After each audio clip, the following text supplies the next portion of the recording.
Controllers are very personal products. I get asked all the time, what is the best controller? And really the only way that I can answer that question is by telling you what's the best controller for me.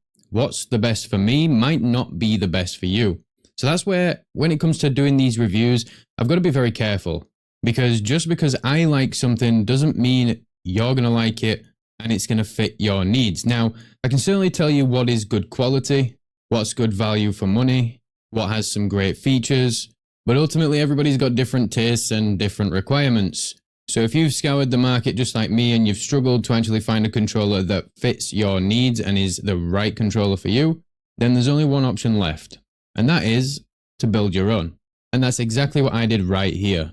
This is my very own fully custom controller. This thing has been built up with every component, part, feature, specifically for my needs.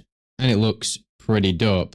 So this is a custom DualSense controller. So this started life as a DualSense V5 controller. As you can see, this doesn't quite look like a DualSense controller. We don't have a PlayStation logo, and we don't have that kind of three-piece looking faceplate design that we normally see on DualSense controllers. This is a one-piece faceplate design. Now, if we just forget for a moment that this is a DualSense controller, let's talk about its features and specs. This entire controller and everything included costs $140. Yes, on the high side of the price for a controller. You can get controllers for like $50, but to say this has every feature that we need or want, it's made of excellent quality components, so it's going to last. And everything you see here is completely brand new, including the DualSense controller we started off with. That was brand new when we ripped that thing apart. I wouldn't say that's actually that bad of a price. This controller does have a 1000 Hz polling rate on PC, 250 Hz on console. It is wired and wireless as well. It does have TMR joysticks. These are the GullyKit tension adjustable, interchangeable thumbstick cap height TMR joysticks from GullyKit. I just want to say a huge thanks to GullyKit for sending these ones out specific for this project. Huge thanks to them. But it's worth mentioning that they did provide the product free of charge, but I did not get paid to make this video. So my opinions are entirely my own, honest and unbiased. But obviously if they didn't send me the joysticks out for free, I have taken into account how much they would cost. They're about $20 for the set of two.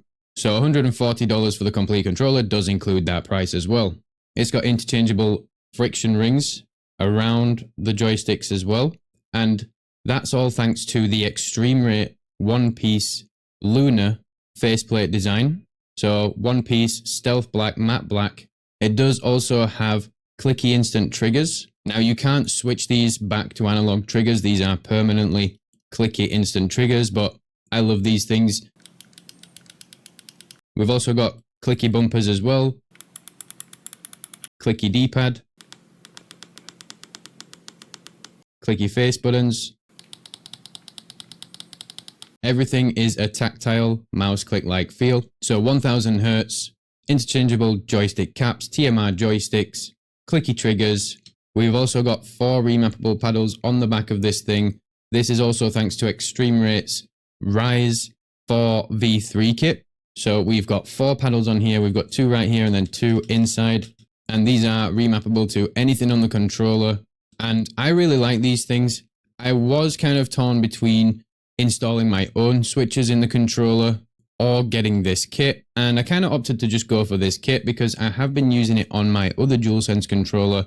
I've been using the 2-paddle version for a little while and I'm just used to it. Sure, I don't think it's absolutely perfect, but it's easy to use, easy to remap on the fly. The paddles are in a comfortable enough spot, and this one specifically comes with 2 extra in the middle as well. These ones aren't exactly in a great place, I must admit. I only really need 2 though. I only went for the 4-paddle version just because it was the same money, and why the hell not? Maybe I will get used to being able to use those eventually. But this kit also comes with a rubber textured grip for the handles as well. I love this stuff, honestly. Doesn't matter how sweaty my hands do get. This grip on the back of these Extreme Rate covers get the job done, honestly, and they feel super durable. They won't be peeling off or bubbling anytime soon. You won't be having to super glue them back down after a while. And the beauty of all these modifications is that we do not lose any DualSense functionality whatsoever. This is a fully wireless controller we can use on our PS5. It's got a gyroscope, it's got the speaker, it's got the microphone.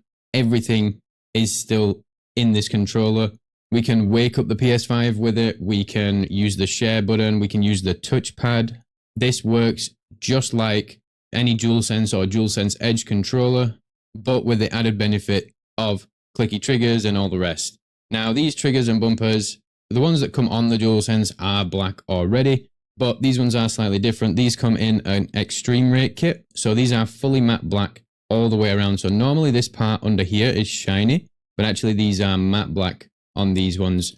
And included with that kit was these matte black face buttons, the matte black D-pad, and the share and start buttons as well. And if you know me by now, you definitely know that I've disconnected all the rumble motors out of this, so we don't have the adaptive triggers anymore. To install the clicky instant triggers, you do have to remove the modules that actually have the feedback in them. So the adaptive triggers are no longer even in this thing. So we do lose that functionality, but that is an optional thing. So if you really do want to keep the adaptive triggers of the DualSense, you can just leave them in there. You don't need to change them at all. But I definitely wanted the clicky triggers over that, so that was worth the trade-off for me. We do still have the rumble motors in the handles, but they are disconnected because I'm never going to use those. I was kind of thinking to remove them, but I did want to keep this controller specifically as OEM as possible. So the cables are still in there. I can very easily reconnect those up should I wish to have those working again one day. But for now, they can stay disconnected because I never use vibration on a controller ever. But honestly, I'm in love with this thing. These joystick caps really are nice. They've got a nice grip on the outside. The adjustable heights mean you can set this thing up, or I can set this thing up to be the perfect height. It's low latency, as you're gonna get on PS5 if you're playing on console, but on PC, about a 1 or 2 millisecond controller right here, right out of the box. Or not right out of the box, should I say? I don't know. Just edit that bit out. But yeah, the mute button down here for the microphone is still working as well. Comes in really handy. These joysticks feel really good. They're definitely a huge upgrade from the standard potentiometers that DualSense controllers come with. And you could even get one of these over a DualSense Edge. And I know the DualSense Edge does come with the option to swap the thumbsticks out whenever you do get stick drift or anything like that. But this one, you don't need that function because you'll never get stick drift with these things. You can recalibrate them anytime to get them perfectly centered again. TMR joysticks are super precise. You never get stick drift. Now, granted, they're not going to last forever, but they're going to last a heck of a lot longer than normal potentiometer joysticks. This controller might actually last about 10 years before needing any repairs or replacements unless something catastrophic happens to it along the way, such as me launching it against the wall while playing Black Ops 7. So let me know what you think. Obviously on my tier list, this controller is going to land right at the very top. It's going to take this top spot because it really does tick every single box. For all the features it does have, I do think it's good value for money. Granted, that's not including any labor. So if you're not kind of DIY, if you don't know how to solder or anything like that, if you don't know how to work with controllers, then you are going to have to pay someone to build one of these for you, which can be pricey, especially if they're wanting to make some money on doing the build for you. So there are places like Cinch Gaming that do custom controllers, Battle Beaver, and the rest of them. There's a handful of companies out there and individuals that do build custom controllers, just like this one. So if you can't do it yourself, you can find one there. Also, you'll notice that this does look a little bit like an AIM controller. So AIM controllers aren't their own controllers. Obviously, they are modifying controllers and then selling them, just like Scuf do.